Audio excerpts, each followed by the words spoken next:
Assalamualaikum warahmatullahi wabarakatuh.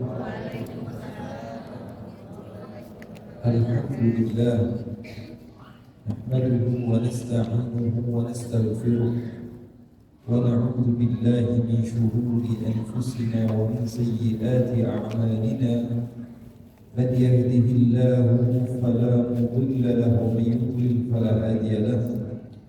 اللهم فصل وسلم وبارك وكرم وعظم ومجد وتكرم وتحنن على سيدنا محمد وعلى آله وصحبه أجمعين. سبحانك لا علم لنا إلا ما علمتنا إنك أنت العليم الحكيم. رب اشرح لي صدري ويسر لي أمري واحلل عقدة من لساني يفقهوا قولي.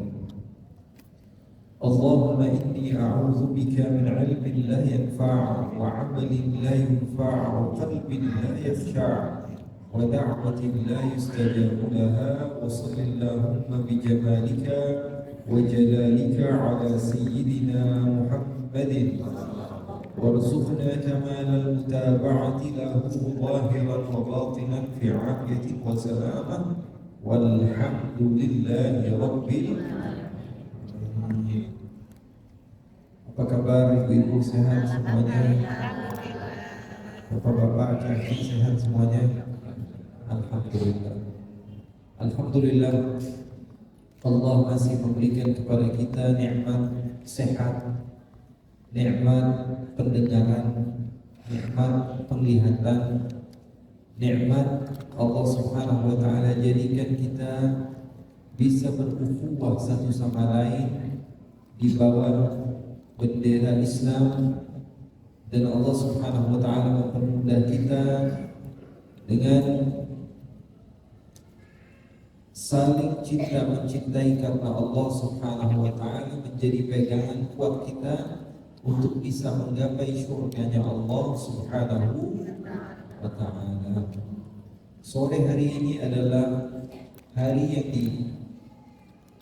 pernah diucapkan oleh Nabi besar Muhammad SAW, "Ghudwatun fi sabilillahi aw rawha," kata Nabi, "khairun minad dunya wa ma fiha."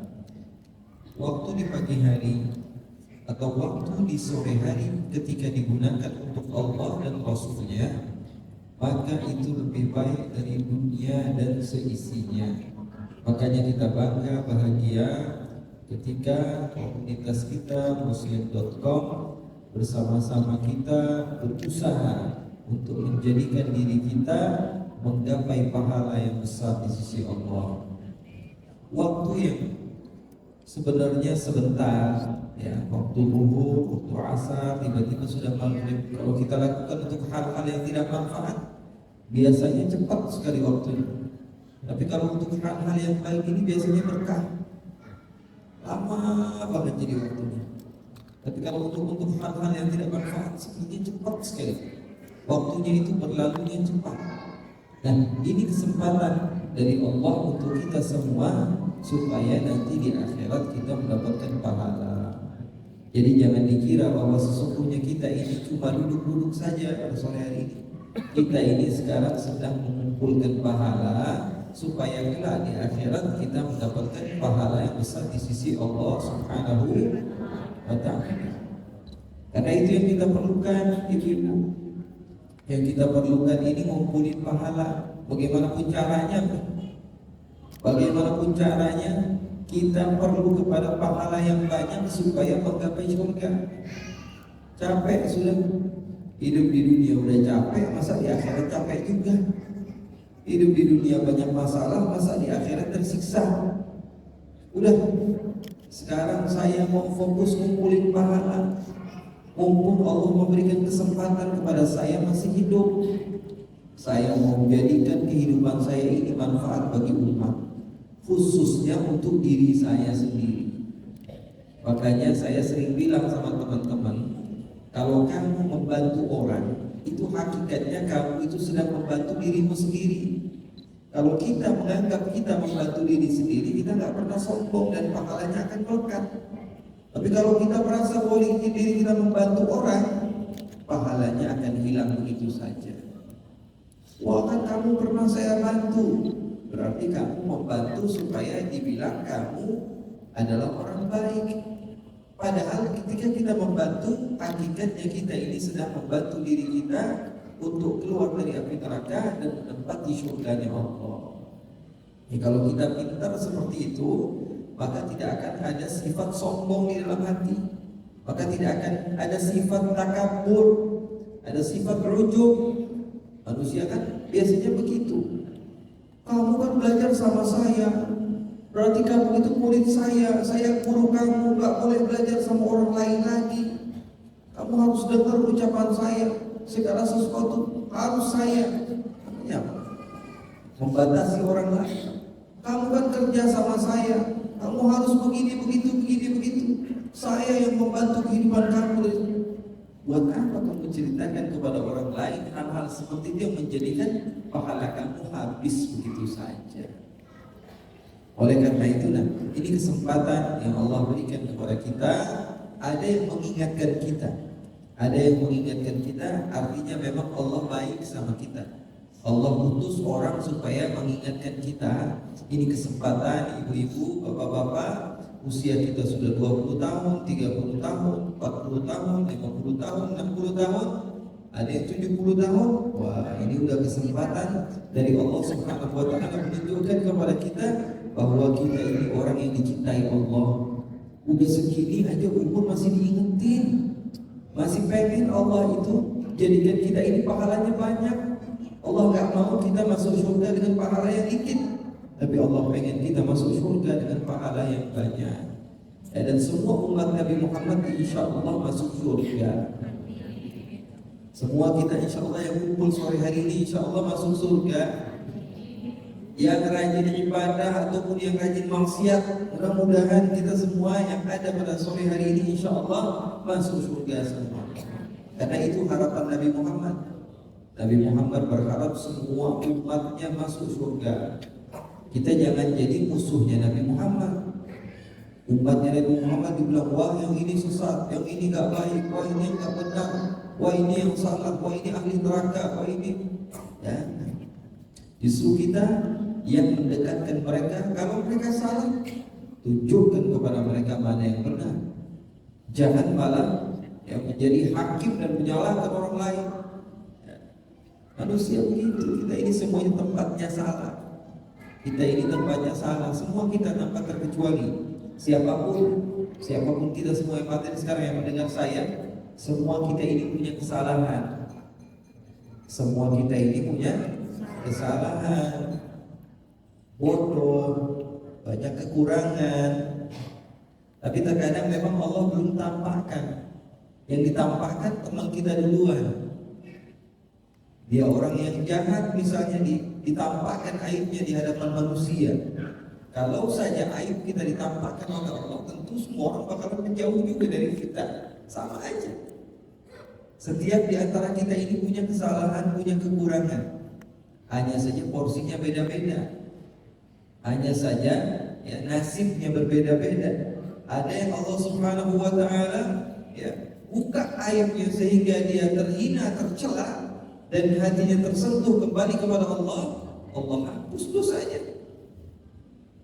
Karena setiap muslim ketika dia bersabar akan sesuatu musibah yang dia hadapi, maka itu menjadi kafarah, menjadi penghapus pelembut dari dosanya. Kita ini tidak boleh terusik hati kita kecuali itu adalah apa? Pelembut bagi dosa kita. Bahkan Nabi Muhammad mengatakan sallallahu alaihi wasallam, beliau katakan tidaklah salah seorang di antara umatnya sakit kecuali sakit tersebut menjadi penggugur kepada dosa yang pernah dia lakukan. Baik nggak Allah kira-kira? Kita sakit itu dikasih sakit lagi, dikasih sakit lagi. Buat apa? Buat menghapus dosa kita. Itu kalau tidak sabar. Kalau sabar, kata Nabi Muhammad SAW, dia akan mendapatkan pahala. Dapat penyakit, menghapus dosa. Kalau sabar, dengan penyakit tersebut dosanya terhapus dan dia akan mendapatkan pahala di sisi Allah Subhanahu wa taala. Hebat jadi orang Islam. Ya, makanya kita nggak pantas ngecap orang lain, wah ini nggak benar ya. Benar Beb, orang jahat Beb. Emangnya kenapa? Dia pernah melakukan ini, pernah melakukan itu, pernah melakukan itu. Wah semua orang tahu. Terus manfaatnya apa? Kamu menyebarkan keburukan dia, itu manfaatnya apa? Apa yang kamu dapatkan? Berpahala. Jelas dia melakukan keburukan dan dosa besar. Kamu menyebarkannya, kamu dapat pahala? Tidak sama sekali. Justru menunjukkan bahwa kamu adalah orang yang hobi menunjukkan keburukan orang lain. Suatu saat keburukan kamu akan ditunjukkan kepada orang lain.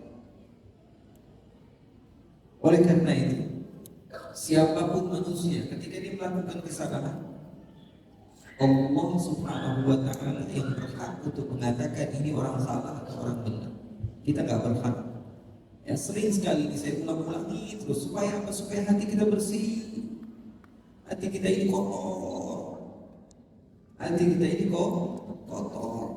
Gak bisa melihat orang salah kecuali hati kita melihat, wah ini orang gak benar, ini orang gak bagus, wah ini orang gak sesuai dengan ajaran agama.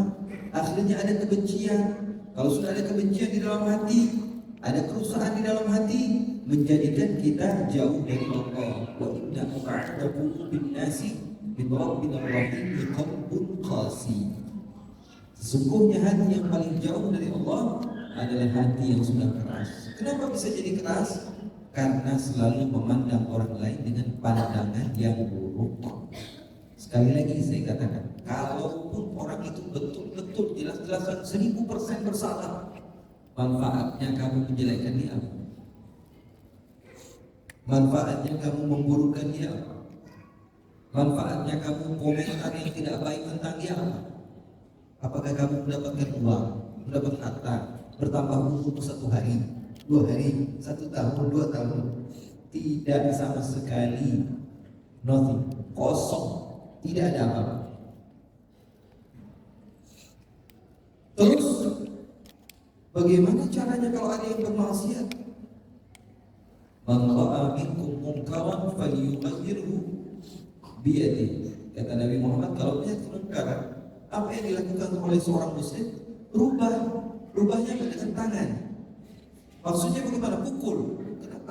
Kenapa diartikan selalu dengan memukul? Man ra'a minkum munkaran falyughayyirhu biyadihi. Salah seorang di antara kita melihat ada kemungkaran, rubah dengan tangan. Tangan itu di dalam bahasa Arab artinya kekuasaan. Yadullah fawqa aydihim. Apa yang kita bisa, apa yang kita mampu, itu maksudnya tangan. Melihat ada orang yang mencuri, kemungkaran, rubah dengan tangan. Ambil dompet, keluarkan harta, kasih modal. Itu namanya falyughayyirhu biyadihi. Jadikan dia orang yang bermanfaat dan bermartabat. Karena setiap manusia ini, semua di antara kita ini pasti punya kelebihan. Laisa illa, tanpa terkecuali siapapun kita. Kalau mau diarahkan. Nanti sebagian orang ini sudah dia salah, dikucilkan, dihinakan, akhirnya potensi kebaikan yang dia miliki tidak keluar. Gara-gara siapa? Gara-gara kita juga. Makanya umat tidak mendapatkan manfaat. Harusnya sampah saja kalau didaur ulang bisa menjadi sesuatu yang bermanfaat. Betul atau tidak? Iya. Kita harus memandang dengan pandangan positif. Ini saya berbicara terhadap orang yang jelas-jelas melakukan kesalahan, apalagi yang melakukan kebaikan. Janganlah kita sebutkan, wah ini orang berlaku baik biar dibilang orang baik, biar supaya dikatakan orang soleh. Itu tuh si fulan, itu si fulana, Pak Eti ikut pengajian biar dibilang orang baik, orang soleha. Ya, itu Pak Ujang biasanya mah nggak pernah itu pengajian ini kok ikut pengajian. Melakukan kebaikan saja tidak keluar daripada ucapan-ucapan buruk, apalagi melakukan keburukan. Nah ini kita penyakit kita itu, penyakit kita sadari itu. Ya, Kita ini punya keburukan, orang lain punya keburukan. Ada saatnya kita punya lidah untuk memburukkan orang lain. Ada saatnya juga mereka yang memiliki lidah memburukkan apa yang pernah kita lakukan dari keburukan. Tapi kalau kamu terbiasa untuk memandang secara positif, kamu itu orang baik, orang juga nanti bakal memandang kamu dengan pandangan baik.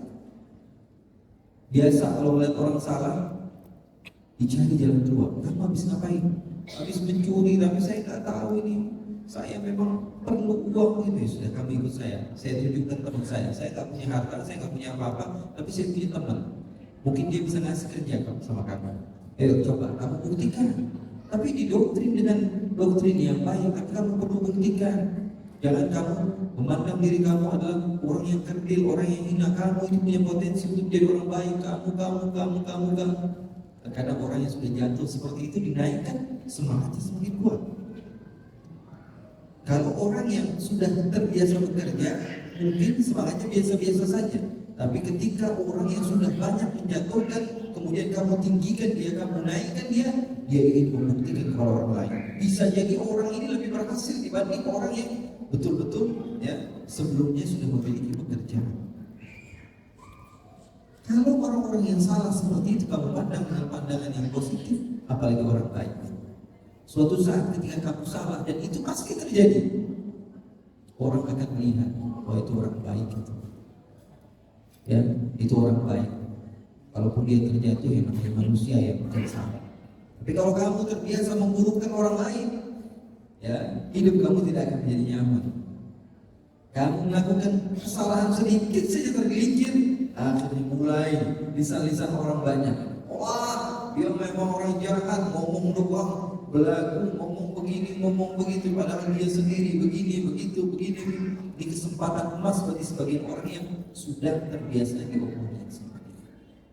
Ya, jadi di kesempatan dari Allah Subhanahu wa taala sore hari ini bersama Muslim kita berkumpul bersama-sama. Sekali lagi saya ulangi, ini adalah kemauan Allah.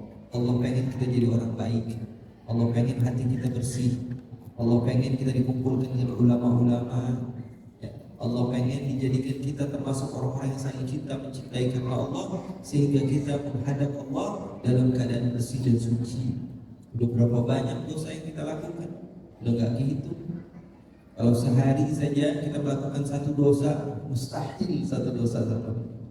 Lain tangan, lain kaki, lain lidah, lain hidung, lain mata, lain hati. Banyak sekali dosa kita.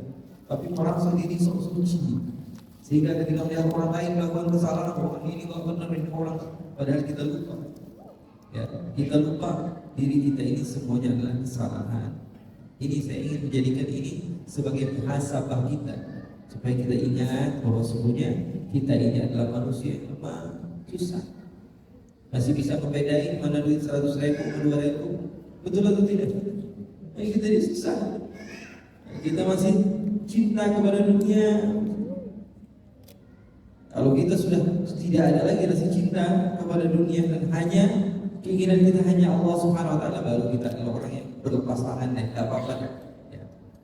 Sekarang kalau parkir ada duit 100.000 sama 2.000, masih pilih-pilih nih, masih 2.000 100.000. Masih pilih-pilih. Nah, berarti kita ini masih cinta dunia. Tapi kalau nggak pilih-pilih, ambil aja yang mana. Tukang parkir dikasih 100.000.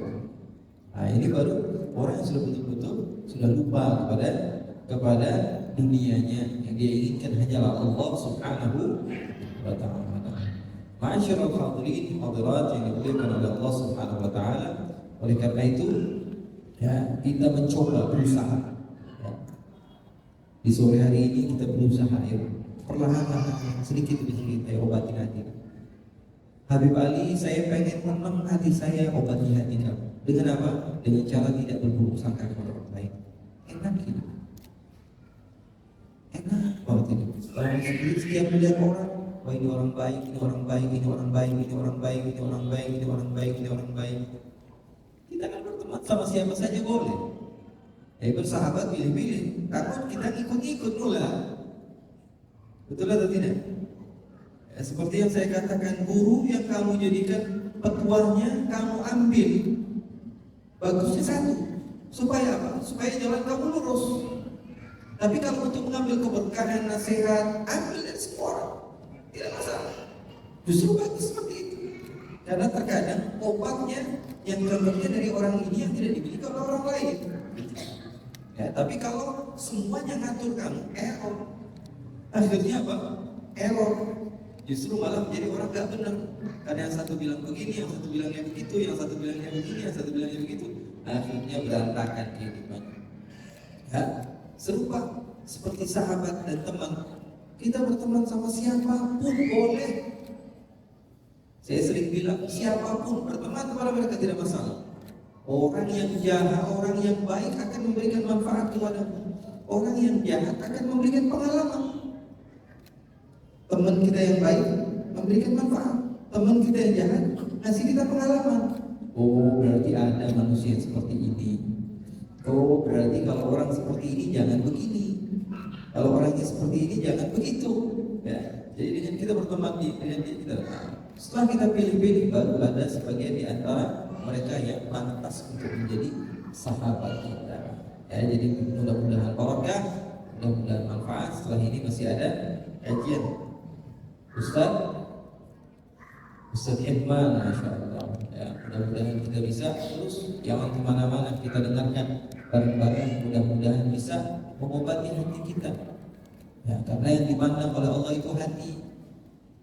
Yang dipandang sama Allah apa? Hati. Allah nggak lihat wajah kalian, karena wajahnya beda-beda. Ada A, B, C, D, E sampai Z. Beda-beda wajah kita semua. Allah nggak lihat harta kita, beda-beda harta kita. Allah la yanzuru ila suwarikum wa la ila ajsadikum. Tidak melihat kepada jasad kita, kepada bentuk kita, rupa kita, harta kita tidak. Walakin Allah yanzuru ila qulubikum. Yang Allah pandang itu hati kita. Inna Allah al-qalb mahallu nazar al-rabb. Hati ini tempat Allah memandang kita. Allah nggak lihat jasad kita, lihat hati. Oh ini ngapain nih? Oh ini orang baik ini. Oh ini orang nggak baik ini. Oh ini orang nggak pahala ini. Oh ini orang nggak berdosa ini. Ini dilihat dari hati kita. Karena penampilan bisa menipu. Penampilan bisa menipu. Casingnya doang bagus, isinya bobrok, isinya kosong. Nampaknya saya seperti orang soleh, padahal amaliyahnya adalah hal-hal yang membuat Allah Subhanahu wa taala murka. A'udzubillah min dzalik. Ya, jadi mudah-mudahan dengan adanya pengajian-pengajian seperti ini kita semakin bisa istiqomah. Allah Subhanahu wa taala kumpulkan kita bersama-sama di tempat ini. Sekali lagi saya ulangi, karena apa? Karena Allah pengen kita semua jadi orang baik. Makanya saya yakin yang kumpul pada sore hari ini semuanya orang baik, orang yang saya cintai. Mudah-mudahan Allah cintai, dan juga kumpul bersama-sama makhluk yang paling kita cintai, Nabi Muhammad sallallahu alaihi wasallam. Karena tidak mungkin tergerak hati kita kecuali Allah inginkan yang terbaik bagi kita semua. Amin ya rabbal alamin. Mungkin sebelum saya sudahi, tidak ada sahabat-sahabat yang mau bertanya. Allah silakan. Satu laki-laki, satu perempuan.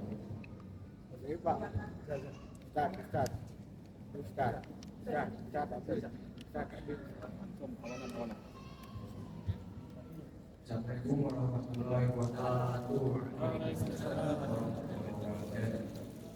Kenapa nama saya Akbar Sabar Adapar, lahir di Bandung. Masya Allah. Wah, saya mau tanya, saya anak-anak muda kemana-mana Bang, sudah sampai 60 lamaran, kirim JP lewat email, lewat itu, buat dipanggil. Saya sudah berusaha berdoa kepada Allah, ya Allah, saya ingin kerja, tapi orang-orang orang lain yang dapat jodoh. Itu saya sampai capek, saya pengalaman sakit maki, dihina sama tetangga. Kamu kerja kapan? Itu saya sampai saya mau pasar. Orang kerja supaya bisa apa? Mau ambil diri. Orang kerja biar bisa makan, bisa tinggal, bisa ada rumah, bisa nikah. Ya. Kamu belum kerja, bisa makan, bisa makan. Tapi saya dihina sama tetangga. Orang punya kerja juga dihina sama. Orang punya kerja gajinya juta, dikomentari sama dia, kok kamu gaji juta doang? capek-capek kamu kerja kok. Ya. Kamu mending tidak kerja dihina. Ada orang kerja, kenapa kamu kerja udah capek-capek sejuta doang digaji sama orang, 3 juta sama dihina juga. Kamu udah ada kerjaan kok masih pakai motor, dihina sama orang. Ya. Motornya begitu lagi, gajinya 5 juta, dihina juga semua. Ya. Gajinya 10 juta tetap dihina. Jadi presiden aja banyak yang hina sekarang. Paham atau tidak? Jadi presiden banyak yang demo yang hina presiden. Jadi yang namanya hinaan, mau sampai sederajat tinggi apapun kamu nomor 1 di Indonesia, tetap kamu akan menjadi calon yang dihina. Jadi hinaan itu bakalan tetap datang. Jalan keluarnya, kuatkan hati kita, tabahkan hati kita. Musibah pasti akan datang. Oh Allah, saya nggak mau musibah, nggak bisa. Kita baru lahir aja udah nangis, nggak bisa. Tapi ya Allah, berikanlah saya jalan keluar dari musibah. Ya Allah, jadikanlah saya bijak untuk menyelesaikan musibah masalah saya. Jadi kalau sudah 60 kali dari pekerjaan belum dapat juga, Allah insya Allah akan memberikan yang terbaik. Allah akan memberikan yang terbaik. Jangan pernah menyerah. Wah, saya menyerah. Memangnya dengan kamu kerja bertambah usia kamu? Rezeki Allah itu beda-beda. Ini terkadang nih, kita punya kerjaan lain, tapi rezeki kita dari tempat yang lain. Banyaknya seperti itu. Semua kita merasakan seperti itu. Kerjanya di mana? Wah, saya buka toko, tapi rezekinya dari tempat yang lain. Kadang-kadang di tokonya malah pancing. Itu Allah menunjukkan bahwa sebenarnya ya, sefokus kamu dalam satu masalah, Allah Subhanahu wa Ta'ala yang memberikan rezeki dari jalur yang lain. Jadi sekarang Allah berikan kemudahan, si bisa duduk gampang, bajunya bagus, mewah, ya kan? Iya, punya segala sesuatu yang di sebagian orang nggak memiliki apa yang antum punya. Ya, maka kita harus terus-menerus ikhtiar dan berdoa kepada Allah. Minta semoga ya Allah berikanlah saya yang terbaik. Kemudian saya ikhtiar ya Allah. Mungkin ikhtiar saya belum maksimal, baru 60 belum 600. Ya, siap berjuang sampai 600? Iya. Ayo, kasih. Jadi suatu kali waktunya nanti diteruskan sebentar ya, pertanyaannya diserahkan kepada beliau.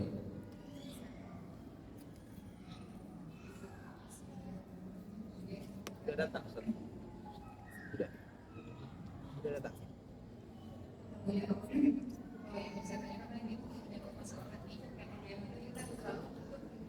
Kepada siapapun. Jadi bagaimana membentengi hati kita ini supaya husnuzon kita selalu istiqomah husnuzon. Kadang-kadang ada pikiran itu ya kita berbuat ada udah nggak sih udah itu Iya, jadi permasalahan penyakit kita kadang-kadang kita ini husnuzon ingin berburuk sangka kepada orang lain itu bawaan bisikan hati kadang-kadang. Terus gimana caranya supaya kita melawan itu? Pengen husnuzon nggak bisa, karena ini orang kayaknya buruk atau ada kemungkinan buruk. Saya nggak bisa husnuzon sama dia. Gimana caranya supaya saya melawan? Supaya saya melawan bisikan-bisikan tersebut. Ya, jawabannya seperti yang saya katakan tadi. Kalau kita berburuk sangka, manfaatnya apa? Kalau kita berburuk sangka sama orang, manfaatnya apa? Nggak ada sama sekali. Kalaupun dia betul-betul melakukan kesalahan, ini kalaupun dia 1000% betul melakukan kesalahan, terus kita berburuk sangka, artinya sangkaan kita benar, manfaatnya apa? Dapat gaji, nambahin umur, nambahin usia, nambahin rezeki, enggak sama sekali. Justru malah mengotori hati. Masih banyak yang perlu kita urus. Anak udah makan apa belum? Bagaimana pendidikan anak? Urusin orang hati jadi kotor.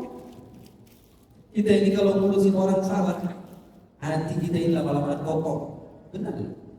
Kalau hati kita terbiasa, ini orang nggak benar, ini orang nggak benar, ini orang nggak benar. Lama-kelamaan hati terbiasa untuk menjelekkan orang lain. Akhirnya jadi penyakit. Gak bisa melihat orang kecuali suudzon, buruk sangka. Akhirnya nggak punya teman. Dan orang nggak mau dekat. Soalnya apa? Setiap duduk sama dia ngomongin orang.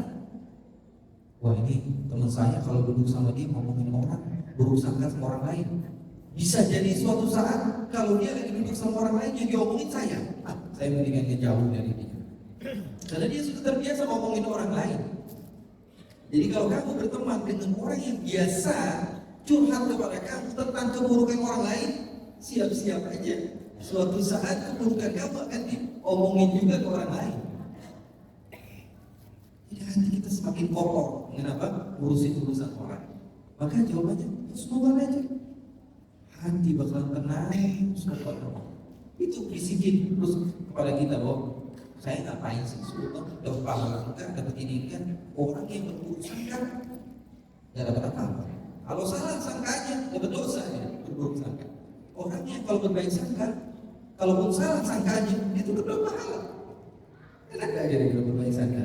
Ya, berbaik sangka adalah sesuatu yang mulia di sisi Allah Subhanahu wa taala. Mudah-mudahan barokah, manfaat, dan insyaallah Allah Subhanahu wa taala memberikan yang terbaik kepada kita. Amin ya rabbal alamin. Wassallallahu bi jamali fadlil sayyidina Muhammadin wa rasulina kamal mutaba'ati lahu wa radhana fi afiyatin wa salam. Walhamdulillahi rabbil alamin. Sebagian sahabat-sahabat saya jangan kemana-mana, kita dengarkan Ustaz Iman ya, dan insyaallah memberikan kepada kita manfaat dan barokah daripada ilmu yang kepada kita. Amin ya rabbal alamin. Wassalamualaikum warahmatullahi wabarakatuh.